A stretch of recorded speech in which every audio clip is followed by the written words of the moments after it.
നമസ്കാരം. ആസാദി നൈറ്റ് എഡിഷനിലേക്ക് ഏവർക്കും സ്വാഗതം. നോക്കാം ഇന്നത്തെ പ്രധാനപ്പെട്ട വാർത്തകൾ. വീര്യം കുറഞ്ഞ മദ്യത്തിനുള്ള നികുതി ഇളവും കരിമണൽ ഖനന നിർദ്ദേശം പിൻവലിക്കണം. മുഖ്യമന്ത്രിക്ക് VM സുധീരന്റെ കത്ത്. ദേശീയപാതയിൽ വളപട്ടണത്ത് ഇന്ന് മുതൽ രാത്രി ടാറിംഗ്. പയ്യാമ്പലത്ത് കടലിൽ കാണാതായ കർണാടക സ്വദേശിയുടെ മൃതദേഹം കണ്ടെത്തി. കണ്ണൂരിൽ ഇടിമിന്നലേറ്റ് യുവതി മരിച്ചു. 2 പേർക്ക് പരിക്ക്. നിയോ ലിബറൽ അജണ്ടകളുടെ തിരിച്ചുവരവ്. UDF ധവളപത്രവും ബജറ്റും സെമിനാർ 23-ന്. ആരുടെയും വാക്കുകേട്ട് മോഡിഫൈ ചെയ്യല്ലേ. കോൺഗ്രസ് സൈബർ പോരാളിക്ക് കിട്ടിയത് 8-ന്റെ പണി. നാടകീയ രംഗങ്ങൾ. അമ്മ ഭരണസമിതി ഒന്നടങ്കം രാജിവെച്ചു. വിശദമായ വാർത്തകളിലേക്ക് കടക്കാം. കണ്ണൂരിൽ ഇടിമിന്നലേറ്റ് യുവതി മരിച്ചു. 2 പേർക്ക് പരിക്ക്. കാപ്പിമല മഞ്ഞപ്പുല്ലിൽ ഇടിമിന്നലേറ്റ് യുവതി മരിച്ചു. പുളിങ്ങോം വില്ലേജ് ഓഫീസ് ജീവനക്കാരി പേരാവൂർ കോളേടി സ്വദേശിനിയുമായ മഞ്ഞ മാത്യു 32 മരിച്ചത്. കൂടെയുണ്ടായിരുന്ന ഭർത്താവ് കക്കയംചാൽ സ്വദേശി വാഴപ്പള്ളിയിൽ സോനു സെബാസ്റ്റ്യൻ, ഫോറസ്റ്റ് വാച്ചർ അരങ്ങം സ്വദേശി സതീശൻ എന്നിവരെ പരിക്കുകളോടെ കരുവഞ്ചാലിലുള്ള സ്വകാര്യ ആശുപത്രിയിൽ പ്രവേശിപ്പിച്ചു. ഞായറാഴ്ച വൈകിട്ട് 5 മണിയോടെയാണ് അപകടം. വിനോദസഞ്ചാരത്തിന്റെ ഭാഗമായി ഭർത്താവുമൊത്ത് മഞ്ഞപ്പുല്ലിയിലെത്തിയതായിരുന്നു അഞ്ജു. അവിടെ വെച്ചാണ് ഇടിമിന്നലേറ്റത്. ഉടനെ കരുവഞ്ചാലിലുള്ള ആശുപത്രിയിൽ എത്തിച്ചെങ്കിലും അപ്പോഴേക്കും മരണപ്പെട്ടിരുന്നു. പയ്യാമ്പലത്ത് കടലിൽ കാണാതായ കർണാടക സ്വദേശിയുടെ മൃതദേഹം കണ്ടെത്തി.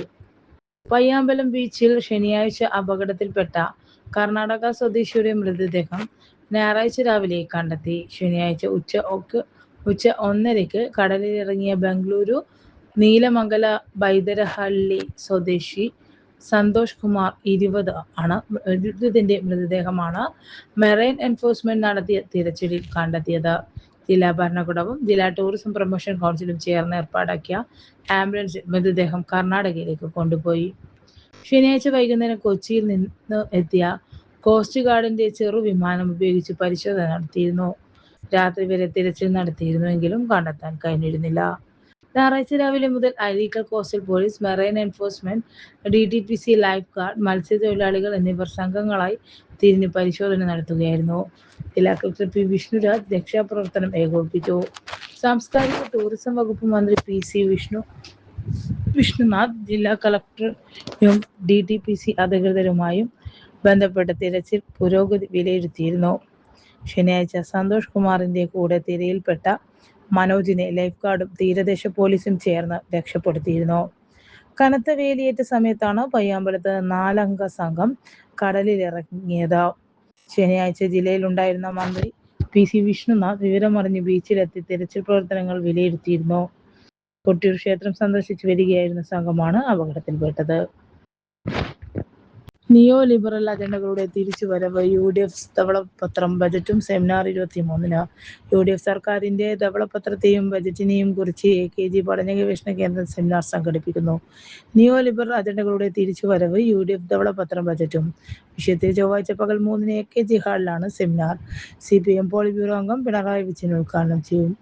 മുതിർന്ന CPM നേതാവ് S. രാമചന്ദ്രൻ പിള്ള, സംസ്ഥാന സെക്രട്ടറി MV ഗോവിന്ദൻ, CPM സംസ്ഥാന സെക്രട്ടറി ബിനോയ് വിശ്വം, മുൻ ധനമന്ത്രിമാരായ TN Thomas Isaac, KN Balagopal, CPM കേന്ദ്ര കമ്മിറ്റി അംഗമായ KK ശൈലജ, ആസൂത്രണ ബോർഡ് മുൻ vice chairperson VK Ramachandran, SBI retired chief general manager S. K. Neo liberal യുഗത്തിലെ ഈ ഇടതുപക്ഷ ചെറുത്തുനിൽപ്പ് അവസാനിപ്പിക്കുമെന്നാണ് UDF സർക്കാർ ധവളപത്രത്തിലൂടെയും ബജറ്റിലൂടെയും വ്യക്തമാക്കിയിരിക്കുന്നത്. ഇത് സംബന്ധിച്ച് കൂടുതൽ വ്യക്തത വരുത്താനാണ് സെമിനാർ സംഘടിപ്പിക്കുന്നത്. AKG പഠന ഗവേഷണ കേന്ദ്രം ഡയറക്ടർ CN മോഹനൻ അറിയിച്ചു.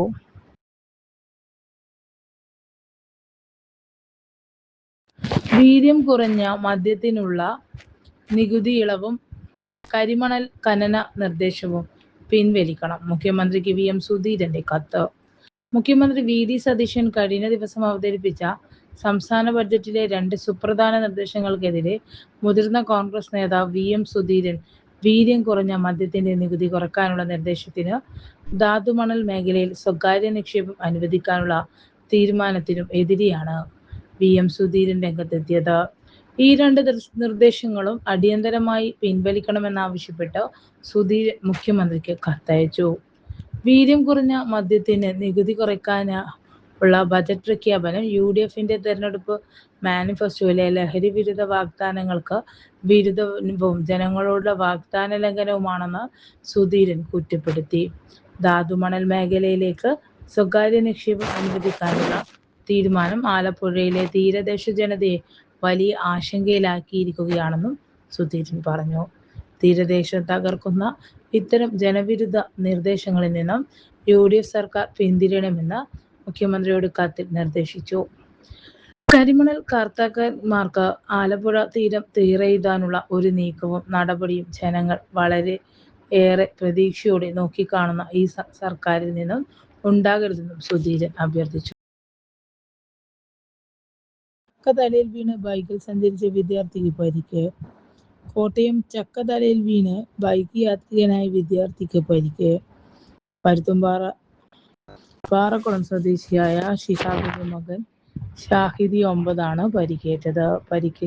ബാക്കിൽ നിന്നും പന്നിമറ്റത്തിന് പോകുന്ന റോഡിൽ ശനിയാഴ്ചയായിരുന്നു അപകടം. അച്ഛൻ ഷിഹാബിനൊപ്പം ബൈക്കിൽ സഞ്ചരിച്ച ഷാഹിദിന്റെ തലയിലേക്ക് 40 അടിയോളം ഉയരത്തിൽ നിന്നും ചക്ക വീഴുകയായിരുന്നു. ഹെൽമറ്റ് ഉണ്ടായിരുന്നതിനാൽ വലിയ അപകടം ഒഴിവായി. അപകടത്തെ തുടർന്ന് മെഡിക്കൽ കോളേജ് ആശുപത്രിയിൽ പ്രവേശിപ്പിച്ച കുട്ടിയെ പിന്നീട് കുട്ടികളുടെ ആശുപത്രിയിലേക്ക് മാറ്റി. അപകടാവസ്ഥയിലായ പ്ലാവ് വെട്ടിമാറ്റണമെന്നാവശ്യപ്പെട്ട് വർഷങ്ങളുടെ പഴക്കമുണ്ട്. ഇക്കാര്യം ആവശ്യപ്പെട്ട് കൗൺസിലർ ബിജു കുമാർ നഗരസഭയിൽ ഉൾപ്പെടെ നേരത്തെ പരാതി നൽകിയിരുന്നു. വാർഡിന്റെ വിവിധ ഭാഗങ്ങളിലായി ഇത്തരത്തിൽ 4 പ്ലാവുകൾ അപകട ഭീഷണി ഉയർത്തുന്നുണ്ട്. അപകടാവസ്ഥയിലായ പ്ലാവുകൾ വെട്ടിമാറ്റാൻ സംവിധാനമൊരുക്കാത്തത് LICയുടെ സ്വകാര്യവൽക്കരണത്തിലേക്ക് നയിക്കുന്ന LICയുടെ തുടർ ഓഹരി വിൽപ്പന യൂണിയൻ സർക്കാർ ഉപേക്ഷിക്കണമെന്നും LICയെ പൊതുമേഖലയിൽ സംരക്ഷിക്കണമെന്നും കോഴിക്കോട് വെച്ച് ചേർന്ന LIC എംപ്ലോയീസ് യൂണിയൻ കോഴിക്കോട് ഡിവിഷന്റെ 54ാമത് വാർഷിക സമ്മേളനം ആവശ്യപ്പെട്ടു.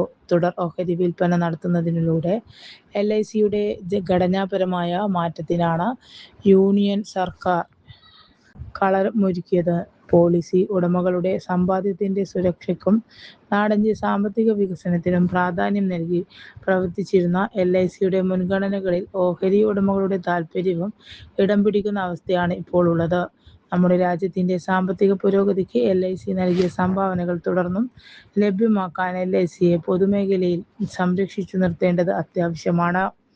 അതിനായുള്ള പ്രചാരണ പ്രവർത്തനങ്ങൾ ശക്തമാക്കുവാൻ സമ്മേളനം LIC ജീവനക്കാരോട് ആഹ്വാനം ചെയ്തു. സമ്മേളനത്തിന്റെ ഭാഗമായി നടന്ന സ്പെഷ്യൽ സെഷനിൽ ഇന്ത്യ എന്ന ആശയം എന്ന വിഷയത്തിൽ സഖാവ് PN ഗോപാലകൃഷ്ണൻ പ്രഭാഷണം നടത്തി. സമ്മേളനത്തിന്റെ അവസാന ദിവസമായ ഇന്ന് നടന്ന പ്രതിനിധി സമ്മേളനത്തിൽ PP Krishnan, AK Biju, Syed R Kirankumar, Syed Deepak Viswanath, MJ Sreeram, LIC employees union ചർച്ചയിൽ ഉന്നയിച്ച കാര്യങ്ങൾക്ക് മറുപടി പറഞ്ഞു. ജനറൽ സെക്രട്ടറി MG ശ്രീറാം അവതരിപ്പിച്ച പ്രവർത്തന റിപ്പോർട്ടും ട്രഷറർ MM സജിത്ത് അവതരിപ്പിച്ച വരവ് ചെലവ് കണക്കുകളും സമ്മേളനം അംഗീകരിച്ചു. പ്രസിഡന്റ് K ബാഹുലയൻ അധ്യക്ഷത വഹിച്ച സമ്മേളനത്തിൽ ജോയിന്റ് സെക്രട്ടറി TC ബസൻ നന്ദി പറഞ്ഞു.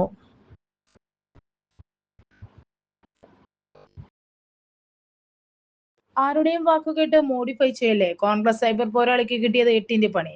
മുഖ്യമന്ത്രി VD സതീശനെ വിശ്വസിച്ച് വാഹനത്തിൽ മോഡിഫിക്കേഷൻ നടത്തിയ ടാക്സി ഡ്രൈവർക്ക് വൻ തുക പിഴ ചുമത്തി. കോൺഗ്രസിന്റെ സൈബർ പോരാളി കൂടിയായ തൃശൂർ സ്വദേശി ഷമീർ ഖാലിദിനാണ് കാറിൽ ബമ്പർ ഗാർഡ് വെച്ചതിന് 5000 രൂപ പിഴ കിട്ടിയത്. കുറച്ചൊക്കെ മോഡിഫിക്കേഷനൊക്കെ ആകാമെന്ന് മുഖ്യമന്ത്രി പറഞ്ഞുകൊണ്ടാണ് ബമ്പർ ഗാർഡ് വെച്ചതെന്ന് ഷമീർ പറഞ്ഞു. തനിക്ക് ലഭിച്ച ചലാന്റെ കോപ്പി ഉൾപ്പെടെ കാണിച്ച് ഷമീർ തന്നെയാണ് ഈ വിവരം സോഷ്യൽ മീഡിയയിൽ പങ്കുവച്ചത്. മോഡിഫിക്കേഷനൊക്കെ ആകാം എന്ന് പറഞ്ഞതുകൊണ്ട് വെച്ചതാണ്. കഴിഞ്ഞ LDF സർക്കാരിന്റെ ഭരണകാലത്ത് ഫൈൻ കിട്ടിയിരുന്നില്ല. എന്നാൽ ഇപ്പോഴത്തെ സർക്കാരിന്റെ പ്രത്യേക ഒളിക്യാമറ സംഘം ഫോട്ടോ എടുത്തിട്ടാണോ എന്നറിയില്ല 5000 രൂപയാണ് ഒരു ബമ്പർ ഘടിപ്പിച്ചതിന് ഫൈൻ കിട്ടിയത്. ഫൈൻ അടച്ചു കൊടുക്കുന്നതിന് ഒരു മര്യാദയില്ലേ? ദയവ് ചെയ്ത് ഫൈൻ തുക ഒന്ന് കുറച്ചു തരണം. MVDയുടെ കാക്കനാട് ഓഫീസിൽ പോയി സംസാരിച്ചപ്പോൾ ഉദ്യോഗസ്ഥർ പറഞ്ഞത് ഒന്നും ചെയ്യാൻ പറ്റില്ലെന്നാണ്. ആരുടെയും വാക്കുകേട്ട് വാഹനത്തിൽ കൂടുതൽ പണികളൊന്നും ചെയ്യരുത്. ഇതൊക്കെ പിരിച്ചെടുത്തിട്ട് വേണം KSRTCയിൽ സൗജന്യ യാത്ര കൊടുക്കാൻ. ഇപ്പോഴുള്ള പോലെ തന്നെ വാഹനം കൊണ്ട് നടക്കുന്നതാവും ഏറ്റവും നല്ലത്, ഷമീർ വീഡിയോയിൽ പറയുന്നു. വീഡിയോ ഇതിനകം വൈറലായി. തെരഞ്ഞെടുപ്പ് കാലത്ത് UDFിനു വേണ്ടി സോഷ്യൽ മീഡിയയിൽ പ്രചാരണം നടത്തിയ ആളാണ് ഷമീർ. ഘടിപ്പിച്ച ബമ്പർ ഇളക്കിയെടുത്ത് ഷമീർ തന്നെ വലിച്ചെറിയുന്നത് വീഡിയോയിലുണ്ട്. തെരഞ്ഞെടുപ്പ് സമയത്ത് VD സതീശൻ തന്നെയാണ് വാഹനങ്ങളിൽ മോഡിഫിക്കേഷൻ അനുവദിക്കുമെന്ന് പ്രഖ്യാപിച്ചത്. PR ടീമിനെ ഉപയോഗിച്ച് ഈ പ്രഖ്യാപനത്തിന് വലിയ പ്രചാരണവും നൽകി. എന്നാൽ UDF അധികാരത്തിലെത്തിയ ശേഷം താക്കത്ത കമ്മീഷണർ പുറത്തിറക്കിയ ശുപാർശയിൽ നിലവിൽ നിയമപരമായ തടസ്സമില്ലാത്ത മോഡിഫിക്കേഷൻ മാത്രമാണ് ഉൾപ്പെടുത്തിയിട്ടുള്ളത്. നാടകീയ രംഗങ്ങൾ. അമ്മ ഭരണസമിതി ഒന്നടങ്കം രാജിവെച്ചു. വാർഷിക ജനറൽ ബോഡി യോഗത്തിലെ തർക്കങ്ങൾക്കും നാടകീയ രംഗങ്ങൾക്കും ഒടുവിൽ താരകസംഘടനയായ അമ്മയുടെ ഭരണസമിതി ഒന്നടങ്കം രാജിവെച്ചു. President Shweta Menon, general secretary Kukku Parameswaran എന്നിവരുൾപ്പെടെയുള്ള എല്ലാ അംഗങ്ങളും രാജിക്കത്ത് സമർപ്പിച്ചു. പുതിയ എക്സിക്യൂട്ടീവ് കമ്മിറ്റി വരുന്നതുവരെ സംഘടനയുടെ പ്രവർത്തനങ്ങൾ നിയന്ത്രിക്കുന്നത് അഡ്ഹോക് കമ്മിറ്റിയായിരിക്കും. സംഘടനയുടെ വാർഷിക റിപ്പോർട്ടുമായി ബന്ധപ്പെട്ടുണ്ടായ തർക്കങ്ങൾക്കാണ് കൂട്ടരാജിയിലേക്ക് നയിച്ചത്. വാർഷിക റിപ്പോർട്ടിലെ കണക്കുകളിൽ പിഴവും അവ്യക്തതയും ഉണ്ടെന്ന് ചൂണ്ടിക്കാട്ടി സിദ്ദീഖ് ബാബുരാജ്, ഇടവേള ബാബു, രഞ്ജി പണിക്കർ എന്നിവർ രംഗത്തെത്തുകയായിരുന്നു. കണക്കുകളിൽ സുതാര്യതയില്ലെന്ന വിമർശനം ഉയർന്നതോടെ റിപ്പോർട്ട് പാസാക്കാൻ കഴിഞ്ഞില്ല. കൂടാതെ ബൈലോ പ്രകാരം യോഗത്തിന് 25 ദിവസം മുമ്പ് റിപ്പോർട്ട് തയ്യാറാക്കി അംഗങ്ങൾക്ക് നൽകേണ്ടതുണ്ടായിരുന്നു.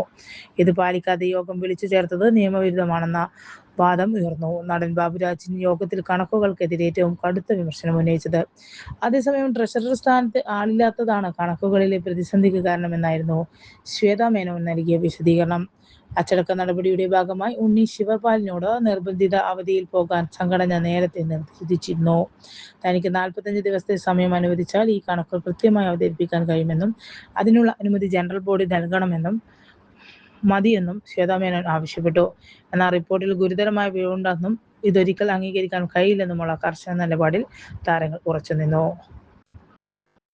ദേശീയപാതയിൽ വളപട്ടണത്ത് ഇന്നു മുതൽ രാത്രി 8 മണിക്ക് ശേഷം ടാറിംഗ് നടത്തുമെന്ന് അധികൃതർ അറിയിച്ചു. പഴയ ടോൾ ബൂത്തിനടുത്ത് ഇടതുഭാഗത്താണ് ഞായറാഴ്ച 500 മുതൽ 600 മീറ്ററോളം ടാർ ചെയ്യുക. വലതുഭാഗത്തൂടെ വാഹനങ്ങൾ കടന്നുപോകാം. മഴയില്ലെങ്കിൽ വരും ദിവസങ്ങളിലും രാത്രികളിൽ ടാറിംഗ് തുടരുമെന്ന് ദുരന്ത നിവാരണ ഡെപ്യൂട്ടി കളക്ടർ KK സുബൈർ അറിയിച്ചു. ടാറിംഗ് പ്രവൃത്തി കാരണം ദേശീയപാതയിൽ ഗതാഗത തടസ്സമുണ്ടായതിനാൽ പകൽ സമയത്തെ ടാറിംഗ് ഒഴിവാക്കാൻ കഴിഞ്ഞ ദിവസം തീരുമാനിച്ചിരുന്നു. ആവി പിടിപ്പിക്കുന്നതിനിടെ പൊള്ളലേറ്റ് വിദ്യാർത്ഥി മരിച്ചു. വാലക്കാവിൽ ആവി പിടിപ്പിക്കുന്നതിനിടെ പൊള്ളലേറ്റ് വിദ്യാർത്ഥി മരിച്ചു. പാലക്കാവ് സ്വദേശി ഏഞ്ചലോ 14 മരിച്ചത്. ആവി പിടിക്കുന്നതിനിടെ മുഖത്ത് ഗുരുതരമായി പൊള്ളലേൽക്കുകയായിരുന്നു.